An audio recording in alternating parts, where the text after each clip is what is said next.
찾아서 그래서 뭐 제가 준비를 한 거는 이제 진짜 실시를 설계를 할 때 뭐 캐스터가 어떻고 토가 어떻고 그런 거보다는 전체적으로 봤을 때 차량의 설계를 어떻게 하는 것이 효율적이고 가장 이상적인 방법인가에 대해서 좀 자세하게 설명을 드리고요. 그 다음에 뭐 최근에 영암에서 대회가 있었는데 그때 제가 이제 검찰을 하면서 느꼈던 부분들이 좀 많이 있어서 그런 부분에 있어서 어떻게 하는 것들이 좀 더 나은 차를 설계하는 데 도움이 될 수 있을까에 대해서 먼저 말씀을 드리도록 하겠습니다.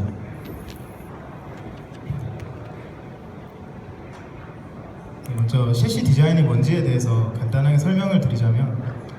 이제 밸런스를 맞추는 과정이라고 볼 수가 있습니다. 그 밸런스라는 거는 뭐를 어떻게 좋게 하고 뭐를 좀 더 나쁘게 하거나 아니면 A가를 더 좋게 하고 B 쪽에 더 집중을 할지 그런 거에 대해서 밸런스를 맞추는 과정이라고 볼 수가 있는데 그런 과정에는 이제 기본적인 것과 좀 더 고차원적인 좀 더 섬세한 부분에 대해서 어떤 쪽으로 집중을 할 것인지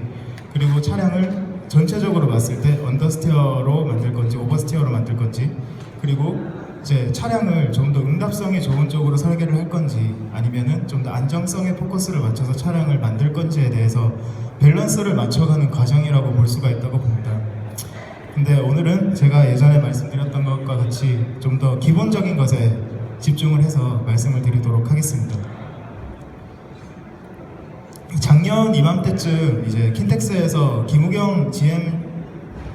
GM 대우의 한국 GM의 이제 대리님께서 이제 세미나를 해주셨는데 그때 내용을 발표해 주셨던 내용과 거의 이제 같은 내용에 대해서 제가 좀 더 다시 한번 말씀을 드리려고 합니다. 셰시 디자인을 설계를 하는데 이제 앞서 보시는 것 같이 이러한 과정으로 설계를 하는 것이 가장 이상적이라고 이제 지금 저희 먼저 자작차를 했던 분들이나 실제로 자동차 업계에 계시면서 설계를 하시는 분들과 생각을 나눴을 때 정리를 해본 것이 앞에 보시는 것처럼 다음 단계로 생각을 해볼 수가 있습니다. 가장 먼저 이제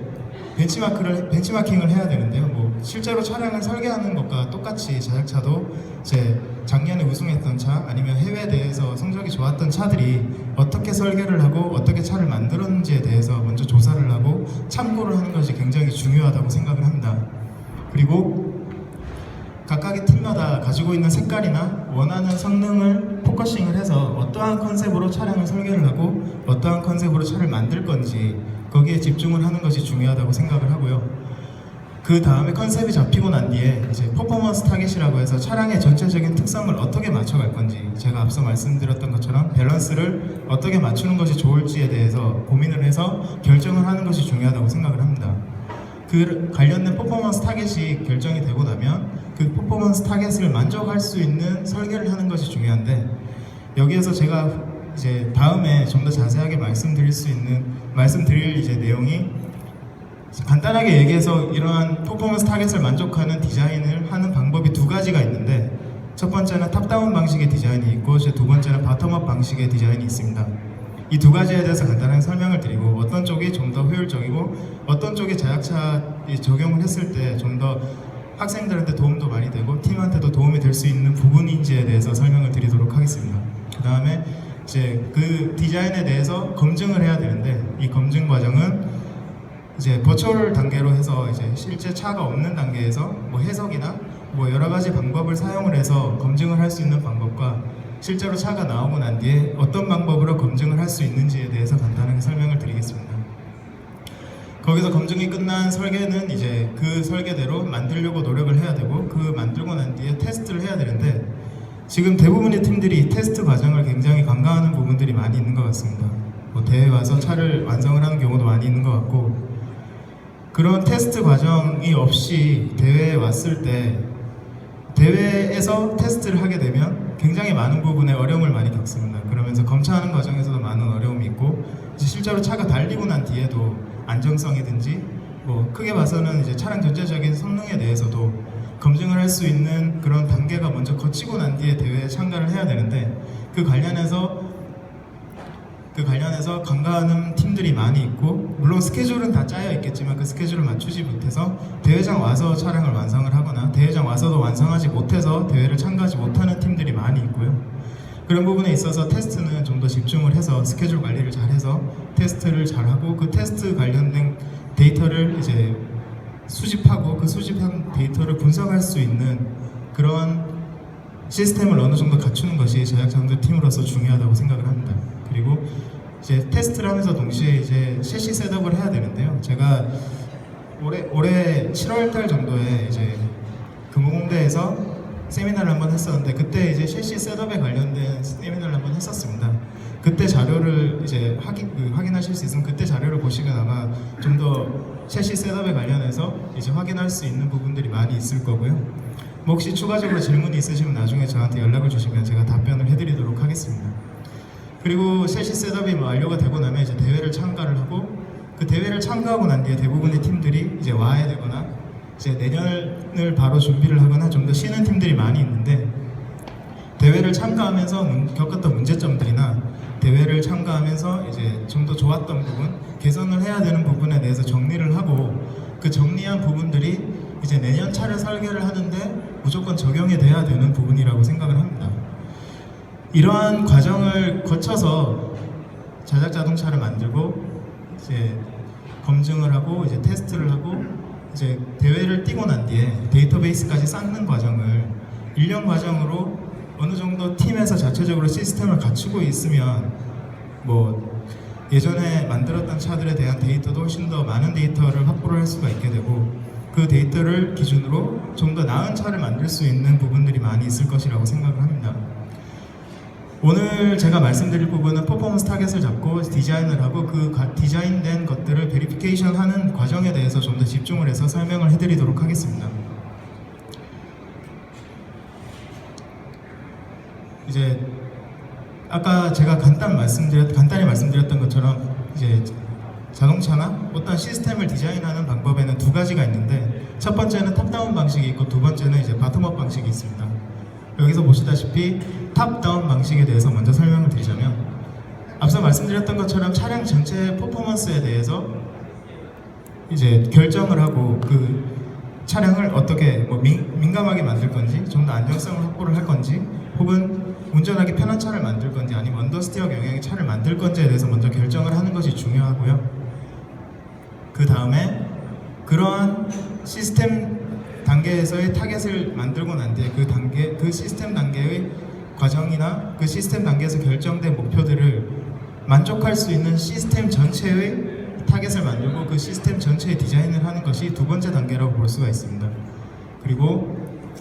서브 시스템 디자인이라고 되어 있는데요. 시스템이라고 하는 것은 차량 전체를 시스템이라고 봤을 때 서브 시스템이라고 하면 그 시스템 하부 단계에 있는 전륜만 시스템을 따로 설계를 하든지 아니면 후륜만 따로 설계를 하든지 아니면 코너로 이제 각각의 LF나 RL이나 뭐 그런 각각의 부분들에 대해서 어떻게 설계를 하고 어떻게 타겟을 잡고 그 타겟을 만족시킬 수 있을지에 대해서 고민을 하는 단계를 서브 시스템 디자인이라고 볼 수가 있습니다.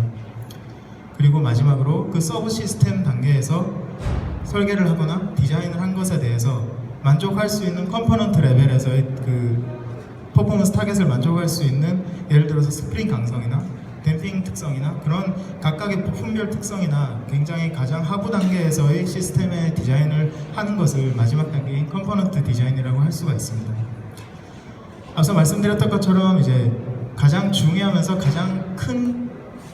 관점에서 봤을 때의 타겟을 먼저 잡고 각각 세부적인 단계로 점점점 내려가면서 디자인을 하는 것을 탑다운 디자인이라고 합니다. 하지만 이것을 반대로 생각을 하면 뭐 컴포넌트 디자인, 예를 들어서 스프링 강성이나 댐핑 특성이나 먼저 팀들이 가지고 있는 부품들에 대한 특성들을 확보를 모두 하고 난 뒤에 그 다음에 이제 서브 시스템 디자인을 하고 시스템을 디자인을 하고 시스템 퍼포먼스를 확인을 하는 즉 가장 낮은 단계에서 높은 단계로 점점 상승을 하면서 디자인을 하는 과정을 위에서 보시다시피 바텀업 방식이라고 할 수가 있습니다. 지금 대부분의 팀들이 지금 이 방법을 사용을 해서 이제 자동차를 만들고 있는 것으로 알고 있는데 앞으로는 좀 더 탑다운 방식으로 진행을 하는 것이 좀 더 공학적인 계산이나 좀 더 설계자가 원하는 목표 타겟을 만족할 수 있는 자동차를 만들 수 있는 방법이라고 생각을 합니다. 그래서 그런 탑다운 방식 관련해서 뭐 설계라고 하는 것이 대부분의 팀들이나 대부분의 자동차를 하는 학생들이 설계라고 하는 것은 그냥 카티아나 유지나 아니면 NX 같은 곳에서 이제 모니터 상에서 모델링을 하는 것을 설계라고 생각을 하는 경우가 굉장히 많은데, 그러한 모델링 관련된 프로세스가 진행되기 전에 무조건 했으면 이제 좋은 것이 이제 설계적인 수치를 만족을 할 수 있는 타겟을 만들고 그 타겟을 만족할 수 있는 방법을 찾아 나가는 과정을 설계라고 보는 것이 가장 중요한데, 그런 부분에 있어서 좀 더 어떻게 접근을 해야 될지, 어떠한 방법으로 그런 수치적인 타겟을 만족을 할 수 있을지에 대해서 이제 고민조차도 못하고 있는 팀들이 굉장히 많이 있는 것 같은데, 이러한 식 같은 것들은 제가 예전에 세미나 했던 자료들이나 아니면 책들을 보면은 굉장히 많은 식들을 얻을 수가 있습니다. 거기서 저희가 자율자동차 셰시 관련된 디자인을 하면서 필요한 부분들을 제가 발췌를 해서 정리를 한 것인데요. 앞서 말씀드렸던 것처럼 탑다운 방식의 디자인에 대해서 어떠한 식으로 풀어나가고 어떠한 순서로 디자인을 해나가는 것이 좋을지에 대해서 설명을 드리도록 하겠습니다.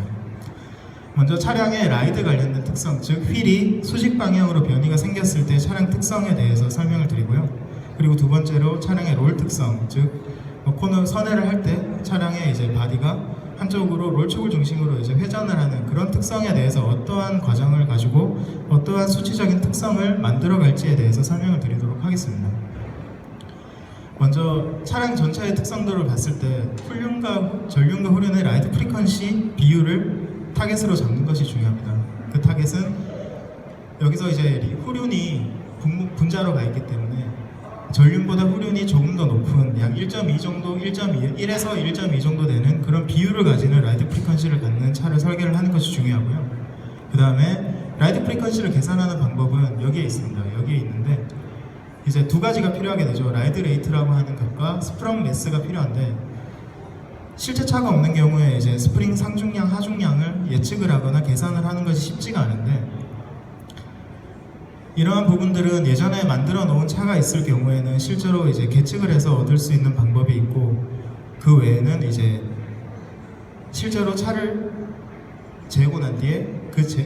거기서 이제 어떠한 부분들을 감량을 할 수가 있을지, 어떠한 부분들에 대해서 경량화 설계를 할 수 있을지에 대해서 예측을 해서 기존 차에서 플러스 마이너스를 얼마로 해서 그 매스 값을 구할 수 있을 것이라고 예상이 됩니다. 하지만 여기서 중요한 것이 라이드 레이트 값인데, 라이드 레이트 값은 여기 아래서 보시다시피 서스펜션 레이트라고 하는 값과 타이어 레이트 값이 있으면 됩니다. 서스펜션 레이트 값은 가장 밑에 보시면 스프링 레이트 값에 모션 레이저를 제곱한 값을 곱한 것을 서스펜션 레이트라고 하는데, 스프링 레이트 값은 지금 자동차를 하시면 스프링이 다 달리잖아요. 아마 3개 혹은 대부분이 4개가 달릴 텐데, 그 4개의 스프링 값을 그 스프링의 스프링 레이트가 어떤 값을 가지고 있는지에 대해서 파악을 하고 있는 팀이 얼마나 되는지는 잘 모르겠습니다. 하지만 실제로 팀이 사용을 하고 있는 스프링의 레이트를 모른다면 그 스프링 레이트를 어떻게 측정을 하고 어떠한 방법으로 그 스프링의 특성을 얻을 수 있을지에 대해서 고민을 하고 그것을 확보를 하는 것이 굉장히 중요하다고 생각을 하거든요. 앞서 말씀드렸던 것처럼 차량의 전체적인 특성인 라이드 프리퀀시 레이쇼를 목표로 잡고 난 뒤에 각각의 하부 개념들의 그러한 매트릭들을 어떻게 가져가는 것이 차량의 처음에 이제 타겟으로 잡았던 전후륜의 라이드 프리퀀시 비율이나 전륜 후륜의 라이드 프리퀀시 타겟을 어떻게 만족할 수 있을지에 대해서 단계적으로 계산해 가는 과정을 탑다운 방식의 디자인이라고 볼 수가 있습니다. 여기서 중요한 것이 차량의 그 팀에서 이제 스프링 레이트가 얼마인지를 알고 있으면 스프링 레이트 값만 알고 차량을 설계를 하고 그 스프링 값만 알고 차량을 제작을 완료를 하고 난 뒤에 대회를 오는 경우가 많은데요. 가능하면 만약에 스프링 레이트를 알고 있다면 모션 레이셔라고 하는 것은 뭐냐면 이제 휠이 수직 방향으로 변이를 했을 때 휠의 수직 방향 변이량과 스프링의 압축과 신장되는 그 변이량이 똑같지가 않지 않습니까? 그 변이량, 두 개의 변이량의 차이를 모션 레이셔라고 하는 거거든요. 그러한 설계적으로 얻을 수 있는 각각의 값들을 대입을 해서 서스펜션 레이트가 어떻게 되고 라이드 레이트가 어떻게 되고 라이드 프리퀀시가 어떻게 되고 그 전후륜의 라이드 프리퀀시 비율이 어떻게 되는지에 대해서 알아가는 과정이 실제로 차를 만들고 제작을 하고 대회를 뛰는 것만큼이나 중요하다고 생각을 합니다. 그리고 차량의 롤 관련된 특성에 대해서 다시 한번 간단히 설명을 드리자면요. 여기서 TLLTD라고 하는 게 뭐냐면 이제 차량이 선회를 하게 되면 횡방향으로 이제 가로 방향으로 좌우 방향으로 하중이 이동을 하게 됩니다. 이거를 이제 보통의 학생들이나 보통의 사람들은 차량이 롤을 하면은 이제 횡방향으로 하중이 많이 되고 뭐 롤이 적으면은 횡방향 하중 이동이 적게 된다고 생각을 하는데, 이제 그런 횡방향 하중 이동의 전후륜 배분이나 전체적인 차량의 횡방향 하중 이동 양을 어떻게 가져가는지가 굉장히 중요합니다. 그래서 그 관련된 차량의 전체적인 TLLTD라고 하는 게 뭐냐면 전륜과 후륜의 이제 횡방향 하중 이동 양을 더하고 난 뒤에 전륜의 횡방향 하중 이동 양으로 나눠준 값을, 아니죠, 이제 전체 횡방향 하중 이동 양에 전륜의 횡방향 하중 이동 양을 나누고 난 뒤에 100을 곱해서 그 단위를 퍼센트로 만든 것을 TLLTD라고 해서 이제 차량의 전체적인 횡방향으로 하중이 이동된 양의 전륜의 횡방향 하중 이동 양의 비율을 나타낸 겁니다. 근데 여기서 이제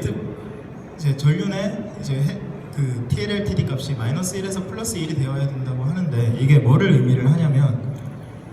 하중이 뭐 나중에 제가 또 추가로 설명을 드리겠지만 코너 웨이트라고 하는 것을 각각의 코너별로 이제 하중을 재면 그 전륜과 후륜의 하중 비율을 구할 수가 있을 것입니다. 예를 들어서 뭐 드라이버를 탔을 때 5대5로 맞추려고 하는 팀들이 있을 거고, 혹은 이제 드라이버가 타지 않은 상태에서 후륜을 6 정도, 전륜은 4 정도, 그런 식으로 이제 각각의 팀마다 타겟으로 가지고 있고, 혹은 예전에 만들었던 차량들이 가지고 있는 전후륜의 이제 하중 비율이 있을 건데요. 그 하중 비율과 여기서 얘기하는 TLLTD 횡방향으로 하중 이동되는 양의 그 비가 같으면 같을수록 좋다는 이야기를 하는 겁니다. 여기서 보시면 이제 전륜의 하중 배분이 만약에 50이다, 이제 100으로 봤을 때 50이라고 봤을 때 TLLTD 값도 전륜의 횡방향 하중 이동 양의 비율도 50 정도가 되는 것이 가장 이상적이다라는 이야기를 하는 겁니다. 그래서 여기서 예를 들어서 퍼센트로 봤을 때 전륜의 하중 배분이 50이면 여기서 보는 TLLTD 값 전륜의 횡방향 하중 이동 양도 50% 정도 되는, 혹은 여기서 -1에서 +1로 되어 있는 부분이 뭐를 의미하냐면 49에서 51 정도 되는 것이 가장 이상적이다라는 이야기를 하는 겁니다. 이게 이제 각각의 팀들마다 스테빌라이저 바라고 하는 롤 강성을 추가로 할 수 있는 그런 기능을 하는 부품을 이제 장착을 하는 팀이 있고 하지 않는 팀이 있는 것으로 알고 있는데, 좀 보면은 맹목적으로 다른 팀들이 달고 있거나 잘하는 팀들이 달고 있어서 그냥 아무런 의미 없이 스테빌라이저 바를 다는 팀들이 굉장히 많이 있는 것 같더라고요. 그래서 가능하면 설계를 할 때 스프링에 의해서 발생되는 롤 강성이 얼마인지, 그리고 전 후륜의 롤 강성 배분을 봤을 때 후륜이 롤 강성이 부족한지, 전륜의 롤 강성이 부족한지에 대해서 계산을 좀 하고, 그 부족한 부분을 채워나가는 부분을 스테빌라이저가 담당할 수 있게 설계를 하는 것이 굉장히 좋은 방향이라고 생각을 합니다. 그래서 앞서 말씀드렸던 것처럼 탑다운 디자인에 대해서 간단하게 또 롤 관련돼서 이제 적용을 해보자면요, 차량 전체적인 TLLTD 값을 이제 목표로 잡고 그 전륜의 횡방향 하중 이동 양의 배분, 즉 TLLTD 값을 어떻게 가져갈 건지에 대해서 전륜의 이제 횡방향 하중 이동 양과 후륜의 횡방향 하중 이동 양을 계산을 해야 됩니다. 또 여기서 뒤에 보시면 필요한 것이 전륜의 롤레이트 값이 필요하고, 차량의 전체적인 롤 그라디언트 값이 필요하고, 프론트의 롤 센터 하이트가 필요하고, 뭐 전륜의 엑스를 매스가 필요하고, 여기서 이제 설명을 드리자면 전륜의 롤 강성 같은 경우는 이제 단위를 보시면 뉴턴미터 퍼 디그리로 되어 있는데요, 차량의 1도를 롤을 시킬 때 얼마의 힘이 필요하냐라는 이야기를 하는 겁니다. 그리고 롤 그라디언트는 이제 차량 전체적인 특성인데요, 롤 그라디언트의 이제 그 단위도 디그리 퍼 G라고 되어 있거든요. 이게 뭐냐면 차량이 이제 선회를 할 때 횡방향으로 1G의 횡방향 가속도를 받았을 때 차량이 몇 도의 롤을 하는가, 그것에 대해서 수치적으로 나타내는 것이 이제 롤 그라디언트라고 하는 것입니다. 이 관련된 것도 어떻게 계산되는지 간단하게 설명을 드리겠습니다. 그리고 프론트 롤 센터 하이트나 이제 전륜의 엑셀축의 무게 같은 것은 실제로 계측을 하거나 실제로 이제 계산을 해서 얻을 수 있는 값들이라고 생각이 되고요. 후륜도 마찬가지 과정으로 이제 전륜의 횡방향 하중 이동량과 후륜의 횡방향 하중 이동량을 계산을 할 수가 있습니다. 그리고 앞서 말씀드렸던 것처럼 롤 그라디언트를 어떻게 계산하는지에 대해서 설명을 드리자면, 이제 앞서 말씀드렸던 것처럼 다니는 디그리퍼 지고요. 뭐 다시 한번 말씀을 드리자면 차가 선회를 할 때 이제 차량이 롤을 하는 과정에 대해서 간단히 설명을 드리자면 이제 횡방향으로 하중이 이동하게 되면 이제 타이어에서 선의 외측 바퀴에 더 많은 하중이 실리게 되고 그렇게 되면 차량의 원심력에 의해서 이제 스프렁 매스가 회전을 하게 됩니다. 그 회전을 할 때는 전륜의 롤 센터 하이트와 후륜의 롤 센터 하이트를 연결한 선인 롤축을 중심으로 회전을 하게 되고요. 여기서 CC점 하이트와 롤축의 그 사이의 거리를 이제 롤 모멘트 암의 길이라고 해서 이것도 간단하게 식으로 계산을 할 수 있는 방법을 여기 제가 넣어 놓았습니다. 그래서 차량의 전체적인 롤 그라디언트 값을 계산하는 방법은 앞서 말씀드렸던 것처럼 롤 모멘트 암의 길이나 차량의 전체적인 롤 레이트, 이 차량의 전체적인 롤 레이트는 전륜과 후륜의 롤 레이트를 더하면 되고요. 그리고 토탈 웨이트가 얼마인지, 그리고 롤 모멘트 암 길이가 다시 한번 나오고요. 이러한 과정으로 계산을 할 수 있는 롤 그라디언트 값이 포뮬러 같은 경우에는 1도 이하로 되는 것이 좋습니다. 뭐 여기서 이 롤 그라디언트 값이 크게 되면 차량의 롤 강성이 작은 거고, 롤 강성이 작은 만큼 똑같은 조건에서 선회를 할 때 차량은 롤을 더 많이 하게 되는 거고요. 그래서 이러한 과정으로 롤 그라디언트를 계산을 할 수가 있고, 이제 위에서 필요한 부분이 롤 모멘트 암 길이 같은 경우는 CC점 높이에서 롤 센터 하이트가 CC점이 되어 있는 이제 차량의 전후 방향을 X축으로 봤을 때 CC점이 있는 포인트가 있으면 그 포인트에서의 그 CC점 하이트와 이제 롤 센터 하이트의 사이의 거리를 롤 모멘트 암 길이라고 볼 수가 있습니다. 그리고 롤 센터 하이트 같은 경우는 이제 이 같은 과정으로 계산을 할 수가 있고요. 그리고 롤 레이트 같은 경우는 뭐 서스펜션 롤 레이트라고 하는데, 서스펜션 롤 레이트가 뭐냐면 이제 앞서 라이드 쪽에서 계산을 했던 라이드 레이트를 통해서 계산을 할 수 있는 스테빌라이저 바라고 하는 것이 빠져있는 스프링에 의해서 발생되는 차량의 롤 강성을 얘기를 하는 거고요. 그리고 이제 타이어 롤 레이트 같은 경우는 타이어가 가지고 있는 수직 방향의 강성에 의해서 발생되는 롤 강성을 얘기를 하는 겁니다. 그래서 롤 레이트는 서스펜션 롤 레이트에 타이어 롤 레이트를 더한 부분에 곱한 것을 나눈 것을 롤 레이트라고 볼 수가 있고요. 타이어 롤 레이트는 이제 타이어 레이디얼 레이트라고 해서 타이어 수직 방향의 강성에 트레드나 이러한 숫자를 곱하게 되면 나오는 값으로 볼 수가 있습니다. 그리고 차량의 전체적인 롤 레이트는 이제 롤 레이트 스프링과 타이어에 의해서 발생된 롤 레이트에 이제 추가로 적용을 할 수 있는 스테빌라이저 바의 롤 강성을 추가로 했을 때 차량의 전체적인 롤 강성을 계산을 할 수가 있고요. 제가 앞서 말씀드렸던 것처럼 스테빌라이저 바를 달 때 차량의 롤 그라디언트 값이 얼마인데, 이 롤 그라디언트 값을 만족시키기 위해서는 이제 전후륜의 롤 강성이 얼마가 되어야 되는데, 스프링과 타이어에 의해서 발생되는 롤 강성은 이러한 목표로 삼은 롤 그라디언트를 만족하기 위해선 부족하다라는 판단이 들었을 때 그때 필요한 것이 스테빌라이저 바가 되는 겁니다. 그래서 스테빌라이저 바를 추가를 해서 롤 강성을 추가를 해서 차량 전체적인 롤 레이트를 구했을 때 그 앞서 말씀드렸던 전후륜의 롤 강성 배분이나 그 횡방향 하중 이동 양의 배분이나 아니면 차량의 롤 그라디언트 값을 만족할 수 있을지 없을지에 대해서 판단을 하고, 이러한 과정을 계속 반복을 하는 것을 이제 탑다운 디자인이라고 볼 수가 있습니다. 예, 제가 이 식 같은 경우는 예전에 이제 제가 제일 처음 세미나 했을 때 넣었던 자료를 그대로 발췌를 한 건데요. 제가 이 과정에 대해서는 계속 제가 식은 그냥 팀에서 가지고 있는 부품의 값을 그냥 넣어서 계산만 하면 된다라고 이야기를 했는데, 이 과정에 대해서 제가 좀 자세하게 설명을 드리는 것이 좋을 것 같아서 오늘 다시 한번 가져와 봤습니다. 그래서 다시 한번 탑다운 방식에 대해서 설명을 드리자면, 이제 시스템 퍼포먼스는 차량의 뭐 민첩성이나 얼마나 얘를 이제 안정성으로 가져갈 거냐, 혹은 언더스티어 특성으로 오버스티어 특성으로 가져갈 거냐에 대해서 먼저 타겟을 잡고요. 그 다음에 그 타겟을 만족시킬 수 있는 차량의 시스템의 특성이나 시스템의 디자인, 즉 차량의 롤 특성을 어떻게 가져갈 건지, 피치나 요 특성을 어떻게 가져갈 건지에 대해서 결정을 하고, 그 관련된 결정된 특성한 값들을 만족시킬 수 있는 방법이 어떤 것들이 있을지에 대해서 고민을 하는 과정이라고 생각을 합니다. 그리고 이제 서브 시스템 디자인은 이제 전후륜을 따로 봤을 때 이제 라이드나 롤 관련된 이제 라이드 스티어나 라이드 캠버 뭐 그런 것들 제가 뒤에 간단하게 설명을 드릴 텐데, 있는데요. 그런 특성들을 어떻게 가져갈 건지, 그리고 타이어 슬립 앵글을 얼마까지 사용을 할 건지, 혹은 롤센터 하이트를 어떻게 가져가서 전후륜의 롤축을 어떻게 설정을 하고 그 롤축에 따라서 차량의 롤을 어떻게 시킬 건지에 대해서 이제 고민을 하는 부분을 서브 시스템의 디자인이라고 볼 수가 있습니다. 그리고 이제 마지막으로 컴포넌트 디자인이라는 단계에서는 이제 각각의 부품의 특성들, 스프링의 특성이나 혹은 이제 그 벨크랭크의 디자인을 어떻게 가져가서 차량의 모션 에이지를 어떻게 가져갈 건지, 혹은 지오메트리 특성을 어떻게 가져갈 건지에 대해서 고민을 하는 과정을 이제 컴포넌트 디자인이라고 볼 수가 있습니다. 이러한 과정으로 설계를 좀 하면은 이제 학생들 자체적으로도 도움이 되는 부분들이 많이 있을 것 같고, 각각의 수치적인 데이터들이 계속 남아 있으면 그 후에 몇 년 뒤에더라도 뭐 몇 년도에 성적이 좋았던 차 같은 경우는 로그라디안트 얼마에, 전후륜 라디오 프리퀀시 비율이 얼마였었는데 성적이 좋았다라는 걸 참고를 해서 그러한 수치적인 타겟을 먼저 잡아가는 데 도움이 되지 않을까 해서 이러한 부분에 대해서 제가 설명을 다시 한번 드렸습니다.